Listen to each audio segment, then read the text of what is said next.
Then he started kissing my neck. I stopped to remember. I asked if he was in the mood and he just made a sound like a hum. Seemed like he was. I wanted a baby so badly I ended up going along with it. Carrie's voice came through firmly. What else do you remember? I strained my memory. It was completely dark. We have blackout curtains because Evan doesn't sleep well with light. I couldn't see absolutely anything, not even his shape. And he didn't say anything, not a single word. Evan always whispered something, said he loved me, asked how I was. But that night it was just that, and that was it. When it was over he just turned over and fell asleep. Or at least that's what I thought. I was exhausted and went back to sleep. Carrie was silent for a while.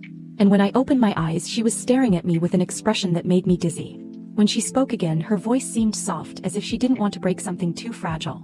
Marina, now I need you to really think about what I'm going to ask. I felt my whole body tense. Okay.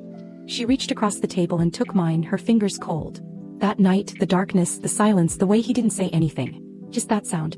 Marina, are you absolutely sure it was Evan? I ripped my hands from hers as if I'd touched a hot plate. What? Of course it was Evan. I was in my own bed in my own house. Who else could it be?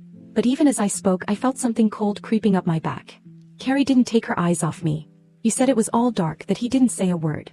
He just made a sound, the kind anyone could have made. He paused for a second. How are you so sure it was him? Why did it have to be him? I answered, but my voice came out trembling. He was there when I woke up. There was no way anyone else could have gotten into the house. What you're saying is absurd, Carrie. Totally absurd. Her face was pale but her voice remained firm. I'm not stating anything definitively. I just want you to think about it. It's a possibility. It would explain why you're pregnant with a baby that isn't Evan's. Even though you swear you never cheated. I jumped up and the chair fell backward. I needed to get out of there. I needed to move. I needed my sister to stop saying those things that made the kitchen ceiling seem to come crashing down on me. No, I said, already away from the table. This isn't possible. I would have noticed. I would have felt if something was wrong.